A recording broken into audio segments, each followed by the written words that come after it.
Hello there, gang, and welcome to another episode of Displaying-Model-Behaviour, the Earth's mightiest video podcast.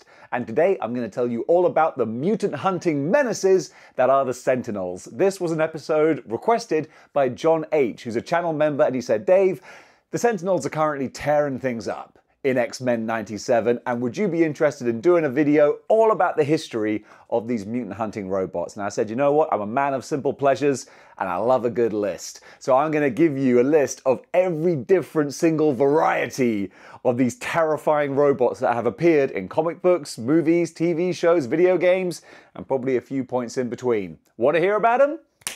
Here it goes.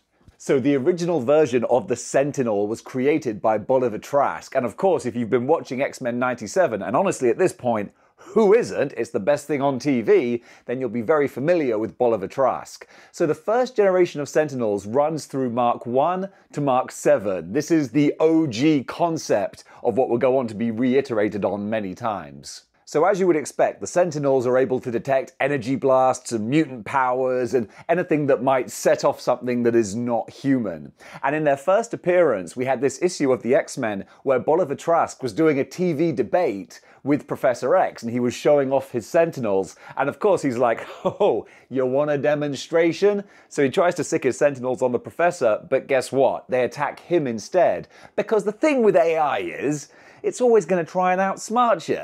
And they decide that the only way to protect humanity from mutants is to control humanity. Because let's face it, the main thing we need to be protected from is ourselves. So the Sentinels took Bolivar Trask back to their base, but luckily for him, the X-Men turned up to save the day. And honestly, this first generation of Sentinel, I think looks really cool. I'd love to have a Marvel Legend of this, because it's not the huge epic size, but it's something you could maybe put as a deluxe figure that honestly, I think would sell like hotcakes. But even though Bolivar Trask didn't get off to a good start with the Sentinels, that didn't stop his son Larry from trying to iterate on his designs. So funnily enough, Larry Trask actually is a mutant. Got a little self-hating thing going on there. So he would wear this medallion that hid his mutant powers. Of course, in the ruckus with the X-Men and the Sentinels, this gets damaged and then the Sentinels go to attack him, and Cyclops steps in and he manages to save the day, or at least save Larry's bacon, by convincing the Sentinels that you know what the real problem is? It's the sun. It's the radiation from the sun that's causing these mutations. So if you really want to stop mutants, you've got to go take out the sun. So the Sentinels are all like, you know what? I don't like this guy, but he does make sense. So they all fly up into outer space to go and investigate the sun, and they decide that they don't have the power on hand to destroy it, which is not hugely surprising. So while orbiting the sun, one of the Sentinels actually does get mutated itself with the radiation, which causes it to have some different outside-the-box thinking, and it comes up with the idea that if we can control the sun and set off a solar flare, then that could actually wipe out the human race and thus stop them from giving birth to mutants. Problem solved. So they go back down to Earth to try and enact some of these plans, but luckily they're confronted not by the X-Men, but by the Avengers this time. And in this scuffle, Larry Trask gets killed. Of course, this doesn't mark the end of the Sentinel threat. Oh no, the US government steps in and they decide that they're going to take charge of this. So they appoint this guy, Stephen Lang, to be in charge of their new project, Project Armageddon. Doesn't have good connotations already. So despite its name, Project Armageddon was only really created to investigate and explore mutancy and mutation and try to better understand what causes these things. Unfortunately, to the surprise of absolutely no one, it turns out that Stephen Lang, who's in charge of the operation, is a massive anti-mutant bigot, just like the Trasks were, and he launches the Sentinel Mark III to go to war against the mutants. And these ones, just the same as before, but again, upgraded just enough to make you want to buy the new model. It's the iPhones of mutant hunting, basically. Unfortunately for Stephen Lang, the X-Men are able to tackle and take out the Sentinels because he built them without the knowledge or expertise of either of the Trasks. So even though they were a bit more advanced, they also had some major flaws that the X-Men could take advantage of. Model Behavior will return after these messages. Folks, I'd like to take a quick break from this video, take a little pause for the cause to tell you about our channel sponsor, Into the AM. Not only did they provide me with this and many other badass looking graphic t-shirts, but they're also dressing my down belows as well with their all-day pants. I say pants in an American fashion because otherwise it would be trousers, but the all-day pants, genuinely, hand on heart, and I'm not just saying this, they're my favorite pair of pants right now because they're so comfortable. You can imagine being the greatest YouTuber ever.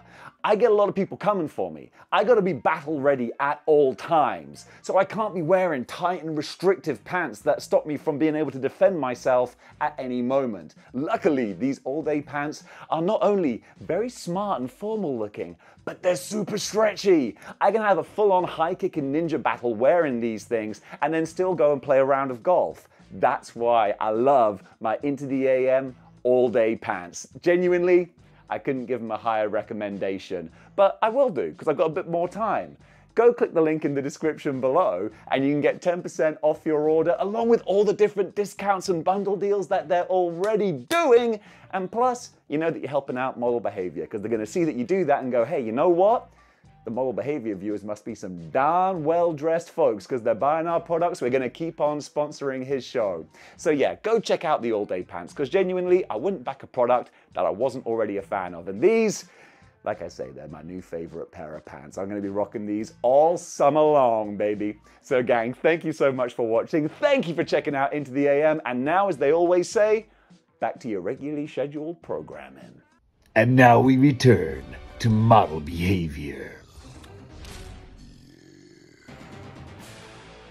So after the Mark III Sentinels were put to bed, things actually start to ratchet up a lot more. Senator Robert Kelly has an assassination attempt made on him, and this sparks Operation Wide Awake, where essentially some new Sentinels are created that are designed to capture anyone, not just mutant, but anyone who exhibits superhuman powers that may be a threat to the government. And this is where they bring in Sebastian Shaw of the Hellfire Club, and he spearheads this project where they create 3 new batches of Sentinels, Mark 4, 5, and 6. So honestly, I think this might have been some marketing techniques, because Marks 4, 5, and 6 aren't that distinct from each other. Mark 4 specifically, it has the cable that comes out of its hands, which honestly you would have thought would be standard issue on any Sentinel by now.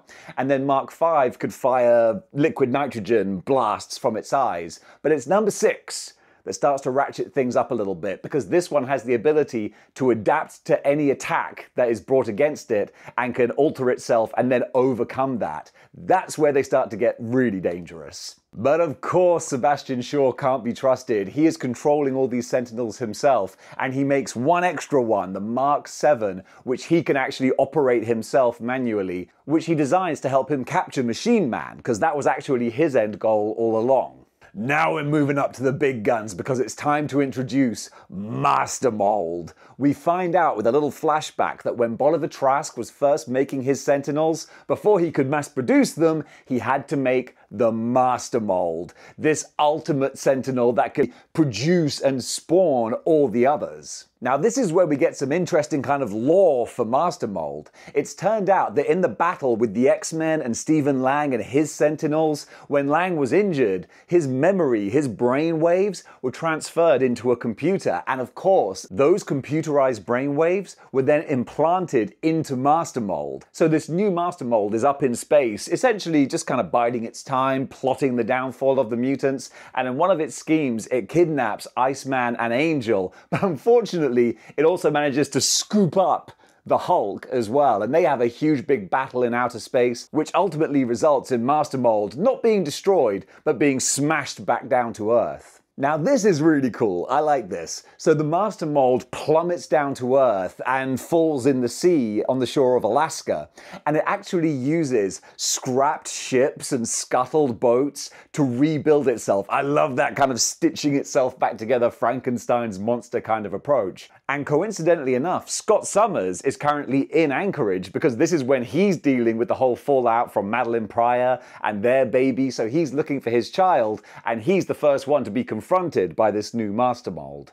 So Cyclops manages to defeat Master Mold by blasting its fuel tanks, which is kind of cool. Like, it sounds like an obvious flaw, but the reason it has these exposed weaknesses is because it stitched itself back together with scrap parts. I thought that was a good little touch. Unfortunately, its head was still intact, and that's where he keeps all of his programming, and that's going to surface itself pretty soon and cause trouble. Mainly in Muri Island, where this head is able to actually take control of Moira McTaggart. So under Master Mold's mind control, Moira McTaggart creates this virus called the Retribution virus, and this prevents mutants from using their powers until it eventually kills them. Fortunately, Banshee is able to see that there's something wrong with Moira McTaggart, so he contacts Scott Summers to come and investigate whatever's going on with him, and they find out that Muri Island has been completely overtaken by Sentinels, and also they're being led not just by Master Mold, but with a new robot creation called Conscience, that's similar to Master Mold, has Lang's brainwaves in it, so it has that extra level of consciousness. And surprisingly, Scott Summers, Callisto, Banshee, they get resoundingly beaten. And also, at least Moira McTaggart, she manages to break, or at least Banshee helps her break the mind control. But what happens is this new virus mutates, ironically enough, and now it doesn't just infect mutants, but it infects humans as well. This causes Conscience to think to himself, wait a minute, what is the point of Master Mold if we're creating things that are anti-human? This doesn't make any sense. So Conscience does what its conscience tells it to, and actually self-destructs and destroys the entire complex with it. Of course, you just can't keep Master Mold down. Master Mold survives all this, and its next target is Franklin Richards, the son of Reed and Sue Richards of the Fantastic Four. It goes after him because he's a mutant and his powers haven't even fully manifested yet, but he has, like, godlike potential, and I guess Master Mold can sense that. So he tries to track Franklin Richards down, but luckily the Power Pack are there to intervene. So once again, Master Mold was foiled in this plot, and then it was a long time before we saw another appearance, and amazingly it was Captain Britain, of all people, who was the last one to take down Master Mold as part of his time in the Secret Avengers. But that was quite an epic legacy for that one robot. And now it's time to jump way forward into the present and talk about one of the newer anti-mutant groups, Orchis, and their diabolical creation, Mother Mold. So this is some serious escalation. Whereas Master Mold was originally created to build new Sentinels, Mother Mold is the next step up. Mother Mold is created to create multiple Master Molds, who can then create multiple Sentinels. It's a whole Russian doll thing, and it just spells trouble for the X-Men. Now, Mother Mold has quite the debut. This appears at the start of the House of X, Powers of X storyline, and the X-Men are aware that this Mother Mold is being built up in space. So they do what they always do. They fly out there to fight the good fight and take out the threat. And the entire X-team gets wiped out. They manage to destroy the Mother Mold. They end up unhooking it and uncoupling it, and it drifts into the sun, which is kind of cool. It comes online just as it dives into the sun. But the X-Men all lose their lives in the process.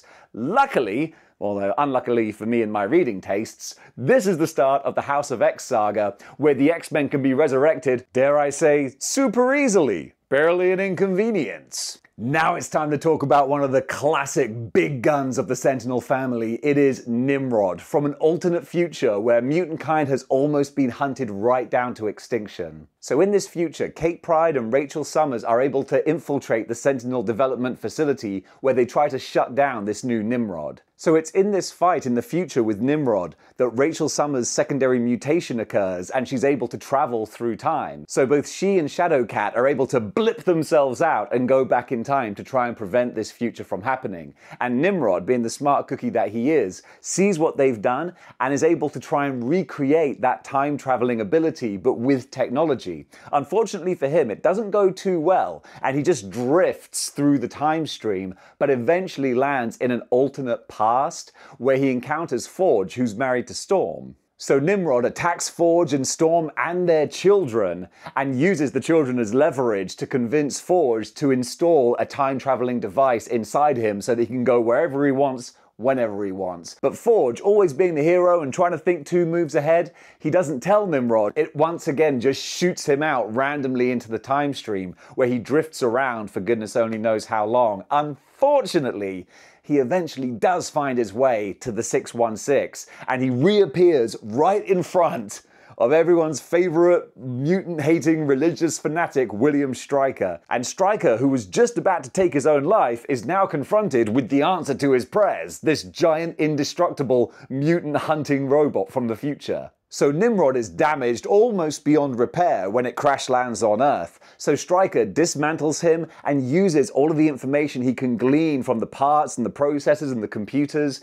to predict what's going to happen in his fight against the mutants in their reality. Unfortunately for him, Nimrod does still maintain sentience, and it creates some false facts and some different leads in order to manipulate Stryker himself. So Nimrod is able to rebuild his body and once again goes in search of Forge to get a proper working time device, or at least get his money back. Although I think the terms and conditions don't apply across realities. Nonetheless though, he does confront Forge, and just like he did in the other reality, he threatens Storm's life and convinces Forge to make this time thing for him. What do they call it sometimes? A goober. Forge makes a goober for him, but while he's doing that, he also contacts the X-Men, who come in and foil Nimrod's plans, and during the fight with the X-Men, Surge is able to overload Nimrod's time-traveling device, and it just blasts him off into the time stream, where hopefully he'll be trapped. But of course, not for long. Now this gets kind of weird. Nimrod is blasted back in time, still in the 616, but he arrives 35 years before he was originally created and has no memory of what it is. I keep saying he or it. I don't know, it always just seems right to say he for Nimrod. I don't know, I don't want to gender a robot. Nonetheless though, it doesn't know what it is, so it actually takes a human form. So Nimrod, in its human form, saves Jamie Rodriguez from muggers and becomes friends and kind of ingratiates himself into his life. And it's at this time that he begins looking at things on the computer and the internet. Is there the internet in those days? Regardless, on the computer at least. And he sees the government's plans and agendas and all the news reports about mutants, and of course that instantly clicks and resonates in his brain, and he decides that it is his job to protect humanity from mutants. So Nimrod has his new directive, which is his old directive, to protect mankind, and it's not long before he can do that when the Juggernaut robs a bank. Nimrod goes to fight him, and the X-Men get involved as well. Ultimately, there's a whole big blow-up, and Nimrod gets defeated and has to retreat. After this, Nimrod is able to create a fully humanoid-looking form for himself, and him and Rodriguez actually become quite close friends. Unfortunately, while they were enjoying their nice night out, the two men were attacked by a pair of gunmen, which prompted Nimrod to convert back into his terrifying-looking robot form, and he absolutely just mopped the floor with them, which of course terrified his human friend.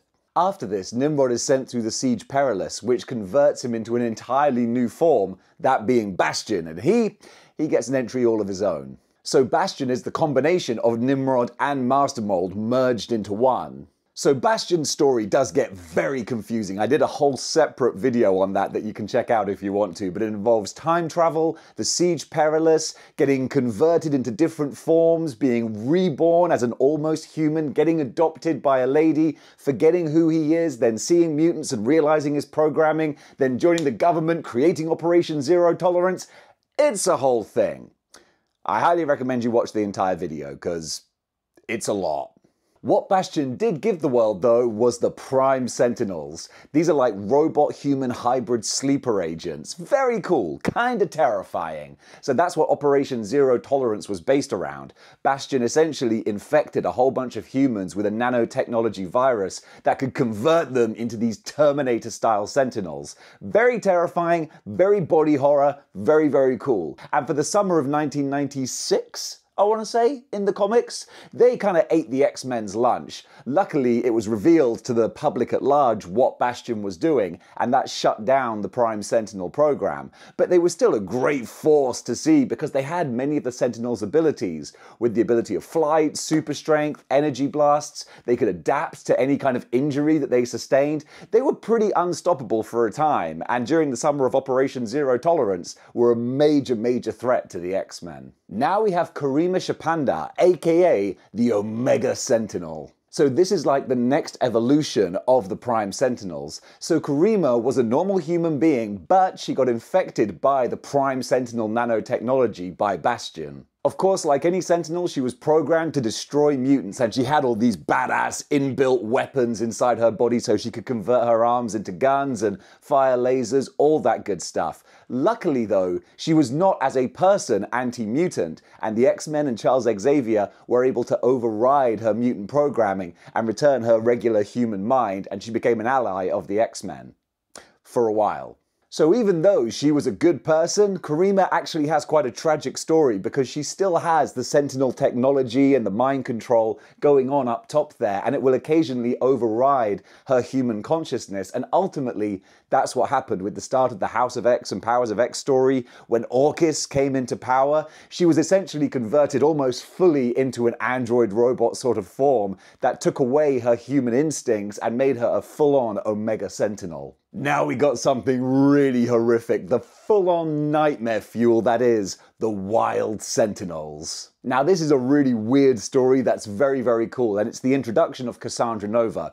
Got a whole separate video on her as well, so I won't go into full details, but she's a psychic twin of Professor X essentially, and she wants to wipe out mutants. So she takes control of these Wild Sentinels. There's a master mold that's in the middle of nowhere, and it's creating Wild Sentinels out of whatever kind of mechanical machinery it can find. Cassandra Nova takes control of them and sends them to destroy Genosha. And if you're watching X-Men 97, and that's pretty much what you saw in episode 5. Whew, we all remember that one. So these Wild Sentinels, they destroyed Genosha, and then they kind of went dormant for a bit. However, the X-Men's sentient danger room, Danger, she actually gives them sentience. When she comes online, she programs them, or not, doesn't even program them, she just kind of sets their minds free and gives them that sentient ability to think for themselves. And in a nice little twist, when they do, they realize what they have done and the damage that they've caused and the destruction they've wreaked, and feeling shame and guilt,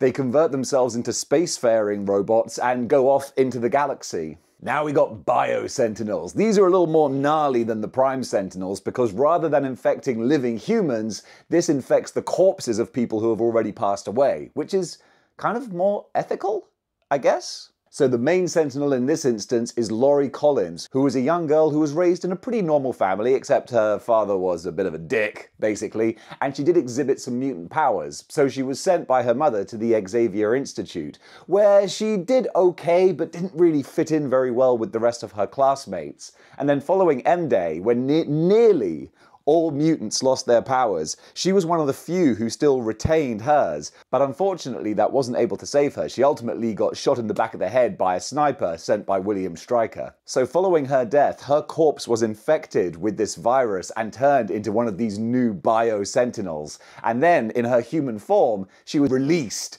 in San Francisco and was about to run amok when Emma Frost was able to intervene. Unfortunately, when Emma attempted to stop her, she fully converted into this Bio-Sentinel form, which is horrifying. Just imagine a robot Sentinel made out of organic flesh and bones. And you don't have to imagine it, because I'm kind enough to show you the picture. Have fun with that. Another Bio-Sentinel was Graydon Creed, the son of Mystique and Sabretooth. He was originally running for president many years ago before being assassinated. But of course, you can't keep a good bad guy down, so he got the organic Sentinel treatment as well. But hey, look, couldn't happen to a nicer guy.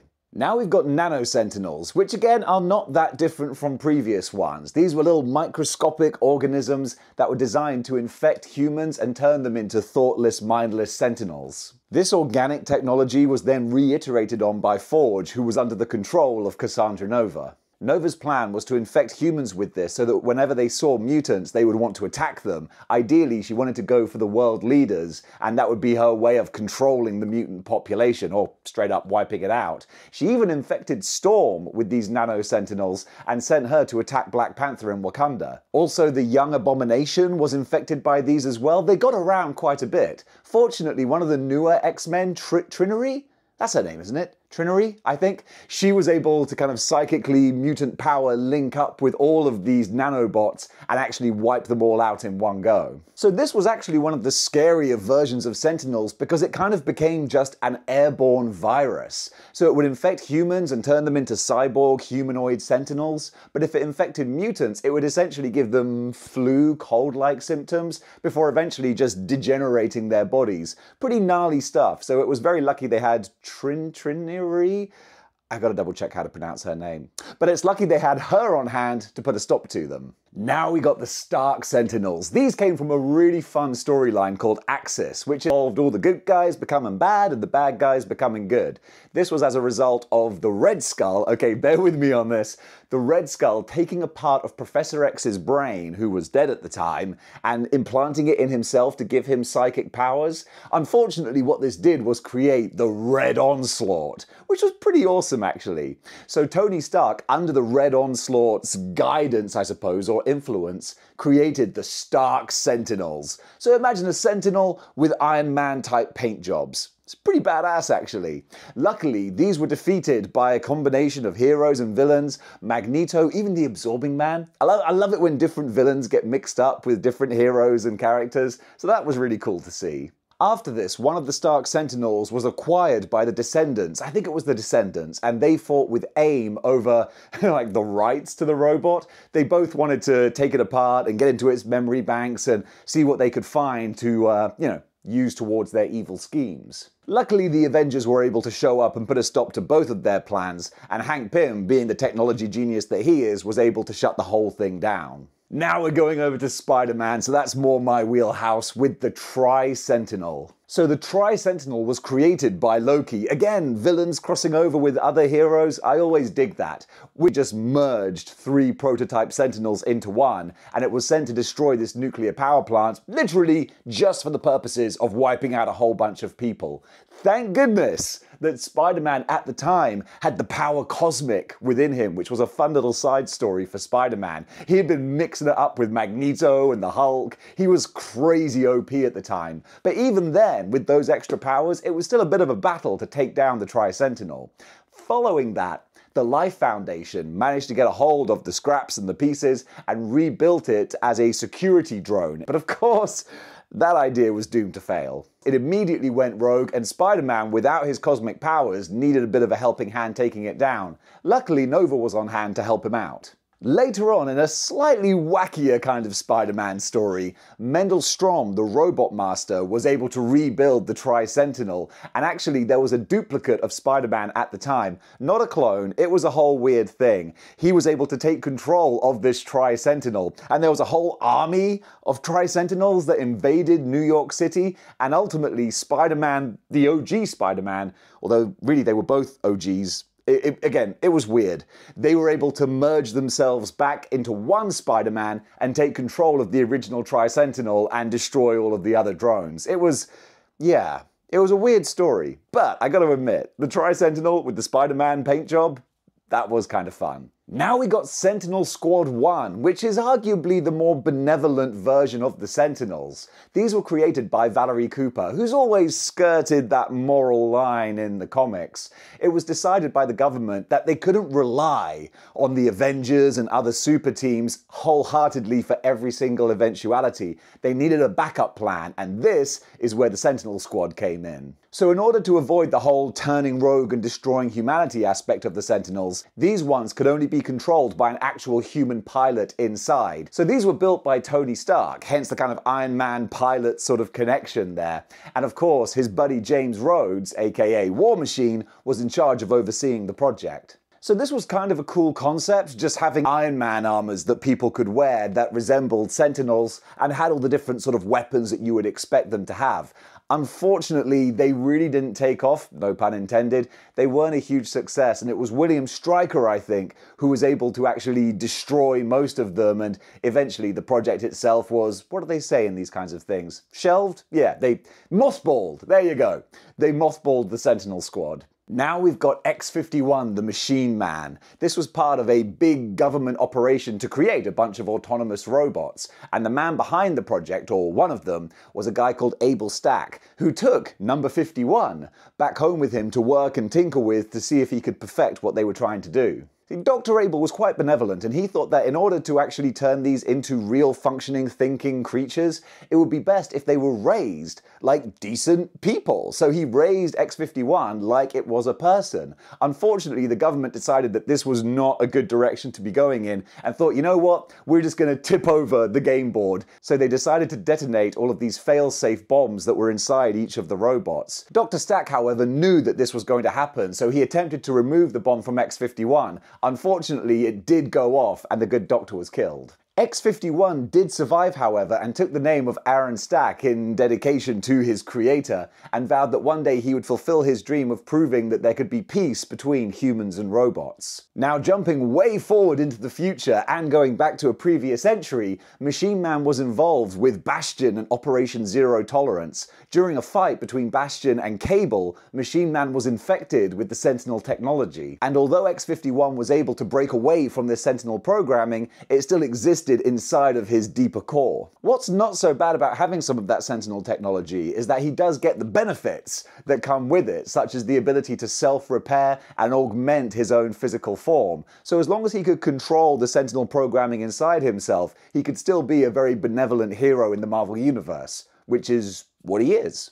Now we've got the Exonyms, who appear way in the future. These are featured in the X-Force comic. So these exist in the future where humanity and the mutants are battling Nimrod, and it's all very Terminator-esque. And luckily Cypher, who is a mutant who can control and communicate with technology, he controls an Exonym to go into the Nimrod Sentinel base and take out their operations. At least I think that's what happens. I haven't read that story for many years. Now we got something that's just a really cool design, and that is the Samurai Sentinels. So these are Sentinels that are kind of from the Age of Apocalypse. I say kind of because, you know, as soon as timelines start to splinter off, it could be sort of the Age of Apocalypse, but then with a different outcome later. In this one, Weapon X, Wolverine, actually becomes the new Apocalypse. He takes control of North America after the events of X-Men Age of Apocalypse Omega.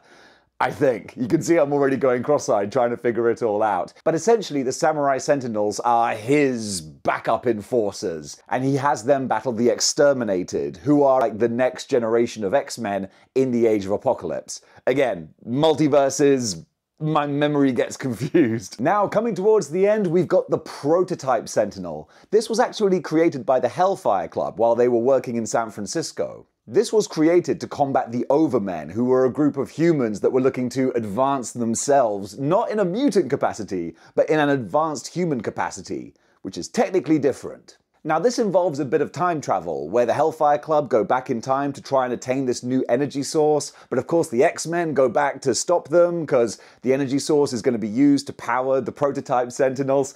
The problem with reading comics for so many years is that the stories all start to get a little bit mumble-jumbled. But essentially, that's what happens. They have this huge fight in 1906, and that actually triggers the 1906 San Francisco earthquake.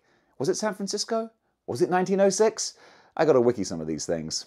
Then very quickly, we got the Sentinex, which was a new type of Sentinel that was created by Donald Pierce to hunt down mutants. Then we got the Neo-Sentinels, who come from a different or possible future that were created by Bolivar Trask's daughter. These only appeared very briefly. They were used after the Mark II Sentinels were destroyed, but ultimately they didn't have a huge impact in comics. Now we got Super Sentinels. These were created by the Weapon Plus program using nanotechnology. Huntsman, Phantom X, and Ultimacon were 3 examples of these new breed of Sentinels. Now going over to video games, we've got Sentinel MKISO. This was created in Battle Realm, where this fighting game takes place. I gotta admit, my knowledge of the Contest of Champions is spotty at best. I think just like most Sentinels tend to do, these ones became self-aware and kind of went into business for themselves, and You're going to have to play Contest of Champions to figure that one out. And finally, since we're talking about video game Sentinels, why not talk about the Children of the Atom Capcom Sentinel?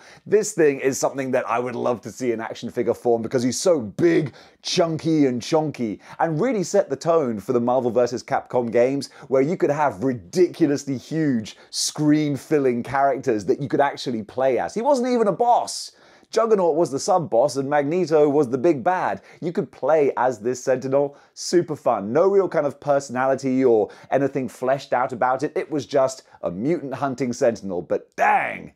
He looks super awesome. And folks, that does it for my list, countdown, and historical review of every Sentinel that I could think of. But that doesn't mean that that's all of them, because Lord knows there's a lot of comics out there. So if I forgot any, or more likely, if I completely screwed up on any of the facts that I was talking about, comment below, let me know, because there's nothing wrong with being told that you're wrong, because then you can learn more things. I love being told I'm wrong. It means I'm getting new information all the time. And believe me, it's all the time. So gang, thank you very much for watching. If you enjoyed this and if you want to give a thumbs up, I'd really appreciate it. And if you want to go even further in supporting the channel, then you can do by getting a YouTube channel membership. By doing that, you can comment in all of the live streams, you can watch the archive, all the videos in the members section. It's a good time. And plus, you just help me keep the lights on, and it means that I can do my 9-to-5 job less one day and actually rely on this more full-time so that I can try to make a living from it and get more and better videos out. It's a work in progress. So gang, thank you very much for your support, and until next time,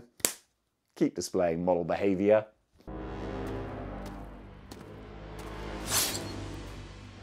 Class dismissed.